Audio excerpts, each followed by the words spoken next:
Welcome back. Nagamangala ಠಾಣೆ ಮುಂದೆ ರಸ್ತೆ ಮಧ್ಯೆ ಮಹಿಳೆಯರು ಈಗ ಧರಣಿ ಕುಳಿತಿದ್ದಾರೆ. ಗಲಭೆಯಲ್ಲಿ ಬದರಿಕೊಪ್ಪಲು ಬಡಾವಣೆಯ ಯುವಕರನ್ನ ಸೆರೆ ಹಿಡಿದಿರೋದಕ್ಕೆ ಆಕ್ರೋಶ ವ್ಯಕ್ತಪಡಿಸ್ತಾ ಇದ್ದಾರೆ. ತಮ್ಮ ಮಕ್ಕಳಿಗಾಗಿ ಠಾಣೆಯ ಮುಂದೆ ನಿಂತು ತಾಯಿಯಂದಿರು ಪ್ರತಿಭಟನೆ ನಡೆಸ್ತಾ ಇದ್ದಾರೆ. ಹೀಗಾಗಿ ಮಹಿಳೆಯರನ್ನ ಬಲವಂತವಾಗಿ ಪೊಲೀಸರು ಎಳೆದೊಯ್ದಿದ್ದಾರೆ. ತಪ್ಪು ಮಾಡಿದವರನ್ನ ಬಿಟ್ಟು ನಮ್ಮ ಮಕ್ಕಳನ್ನ ಬಂಧಿಸಿದ್ದಾರೆ. ನಮ್ಮ ಮಕ್ಕಳು ತಪ್ಪು ಮಾಡಿಲ್ಲ ಅಂತ ತಾಯಂದಿರು ಆಕ್ರೋಶ ವ್ಯಕ್ತಪಡಿಸ್ತಾ ಇದ್ದಾರೆ. ಪ್ರತಿ ಸಲ ಇದೇ ಆಗೋದು. ಮಕ್ಕಳು ಕಲ್ಲು ಹೊಡೆಯೋದು, ಪೊಲೀಸರು ಸ್ಟೇಷನ್ಗೆ ಕರ್ಕೊಂಡ್ಬಂದ್ರೆ ಅದಾದ್ಮೇಲೆ ಮನೇಲಿರೋ ಹೆಂಗಸರು ಬಂದು ಸ್ಟೇಷನ್ ಮುಂದೆ ಪ್ರತಿಭಟನೆ ಮಾಡೋದು. ಈಗ ನಾಗಮಂಗಲದಲ್ಲೂ ಕೂಡ ಅದೇ ಆಗ್ತಾ ಇದೆ. ನಮ್ಮ ಮಕ್ಕಳು ತಪ್ಪೇ ಮಾಡಿಲ್ಲ, ಪೊಲೀಸರು ಹೇಳ್ಕೊಂಡ್ಬಂದ್ಬಿಟ್ಟಿದ್ದಾರೆ ಅಂತ ಮಹಿಳೆಯರು ಆಕ್ರೋಶ ವ್ಯಕ್ತಪಡಿಸಿದ್ದಾರೆ.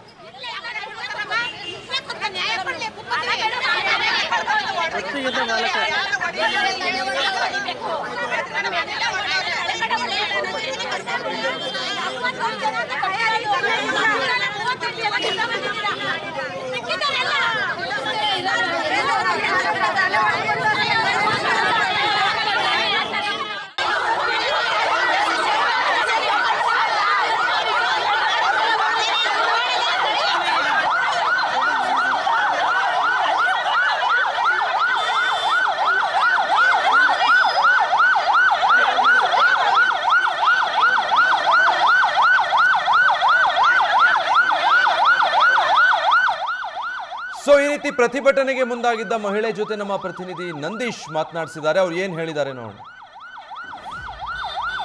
ನಾಗಮಂಗಲದ ಬಿದಿರುಕೊಪ್ಪಲು ಬಡಾವಣೆಯ ನಿವಾಸಿಗಳು ಏನು ಗಣಪತಿ ವಿಸರ್ಜನೆಗೆ ಮುಂದಾಗಿದ್ರು, ಆ ಸಂದರ್ಭದಲ್ಲಿ ಗಲಭೆ ಸೃಷ್ಟಿಯಾಗಿದೆ. ಇನ್ನು ಗಣಪತಿ ವಿಸರ್ಜನೆ ಮತ್ತು ಮೆರವಣಿಗೆ ಕಾರ್ಯಕ್ರಮ ಹಮ್ಮಿಕೊಂಡಿದ್ದಂತಹ ಯುವಕರನ್ನು ಕೂಡ ಬಂಧನ ಮಾಡಿರುವಂಥದ್ದು. ಆ ನಿಟ್ಟಿನಲ್ಲಿ ಅವರ ಪೋಷಕರು ಇದೀಗ ಆಕ್ರೋಶಗೊಂಡಿದ್ದಾರೆ. ದೃಶ್ಯಗಳಲ್ಲಿ ನೋಡ್ತಾ ಇರ್ಬೋದು. ಈಗಾಗಲೇ ಅವರೆಲ್ಲರೂ ಕೂಡ ನಮ್ಮ ಮಕ್ಕಳನ್ನ ಬಿಡಿ, ನಮ್ಮ ಮಕ್ಕಳು ಯಾರು ಕೂಡ ಕಲ್ಲನ್ನ ಹೊಡೆದಿಲ್ಲ, ಬೆಂಕಿಯನ್ನ ಹಚ್ಚಿಲ್ಲ, ಸುಖ ಸುಮ್ಮನೆ ನಮ್ಮ ಮಕ್ಕಳನ್ನು ಕೂಡ ನೀವು ಒಂದು ಬಂಧನವನ್ನ ಮಾಡಿದಿರಿ. ಒಂದು ಕಡೆ ಕಲ್ಲು ಹೊಡೆದು ಮತ್ತು ಬೆಂಕಿ ಹಚ್ಚಿದವರ ಮೇಲೆ ಕ್ರಮ ಆಗ್ತಾ ಇಲ್ಲ, ಅವ್ರನ್ನೂ ಕೂಡ ಬಂಧನ ಮಾಡಿದ್ರೆ, ಅದ್ರ ಜೊತೆಗೆ ನಮ್ಮ ಮಕ್ಕಳನ್ನು ಕೂಡ ಬಂಧನ ಮಾಡಿದ್ರೆ ಎಂಬ ಮೂಲಕ ಆಕ್ರೋಶವನ್ನು ವ್ಯಕ್ತಪಡಿಸ್ತಾ ಇರುವಂಥದ್ದು. ಇನ್ನು ಅವ್ರ ಪೋಷಕರಿದ್ದಾರೆ. ಅಮ್ಮ, ಏನು ಎಷ್ಟು ಜನ ಬಂಧನ ಮಾಡಿದ್ದಾರೆ? ನಿಮ್ಮ ಮಗನ್ನು ಬಂಧನ ಮಾಡಿದ್ದಾರೆ, ಏನು ಹೇಳ್ತಾರೆ? ನಮ್ಮ ಮಗ ದಿವಾಕರ್ ಅಂತ ರಾತ್ರಿ 1 ಗಂಟೆ ರಾತ್ರಿ ಕರ್ಕೊಂಡ್ ಬಂದವ್ರಿ. ರಾತ್ರಿ ಮಾತ್ರ ನುಂಗ್ಬಿಟ್ಟು ನೆನೆ ಮಧ್ಯಾಹ್ನ ಆಸ್ಪತ್ರೆಗೆ ತೋರಿಸ್ಕೊಂಡು ಬಂದು ಮನೆ ಕಂಡು ಮಗ ಮತ್ತೆ ಇದು ಗಣಪತಿ ಬಿಡಕ್ಕೆ ಒಂದು ಅರ್ಧ ಗಂಟೆ ಬಂದಿತ್ತು. ಬಂದಾದ್ಮೇಲೆ ಬಂದು ರಾತ್ರಿ 11:30 9:30 ಹಂಗೆ ಬಂದ. 9:30 ಹಂಗೆ ಬಂದ. ಇನ್ನೊಂದು ಊಟ ಮಾಡಿ ಮಾತ್ರ ನುಂಗ್ ಮಲ್ಕೊಂಡ. ಬೆಳಗ್ಗೆ ರಾತ್ರಿ 1 ಗಂಟೆಲಿ ಬಂದು ಪೊಲೀಸ್ನವ್ರು ಕರ್ಕೊಂಡು ಬಂದಿರೋದು. ಅವರು ನಮಗೆ ಕಂಪ್ಲೇಂಟ್ ಕೊಟ್ಟಿದ್ರ? ಏನು ಮಾಡಿಲ್ಲ, ಕಂಪ್ಲೇಂಟ್ ಕೊಟ್ಟಿಲ್ಲ. ಹಿಂಗೆ ಐತೆ ಅಂತಲೂ ನಮ್ಗೆ ಹೇಳಿಲ್ಲ ಪೊಲೀಸ್ನವರು. ಮಗನ 1 ಗಂಟೆ ರಾತ್ರಿ ಯಾಕೆ ಕರ್ಕೊಂಬಂದ್ರು? ಏನು ಕರ್ಕೊಂಬಂದ್ರು ನಮ್ಗೆ ಅಷ್ಟು ಉತ್ತರ ಕೊಡಿ. ಮಕ್ಕಳು ನನ್ನ ಮಗನ ಬಿಡತಕ್ಕ ನಾವು ಹೋಗಲ್ಲ. ಪೊಲೀಸ್ನವ್ರ ಜೊತೆ ಮಾತಾಡಿದ್ರಿ ಅಮ್ಮ, ಏನ್ ಹೇಳಿದ್ರು ಅವರು? ಮಾಡ್ತೀವಿ, ತೋರಿಸ್ತೀವಿ ಅಂತಾರೆ.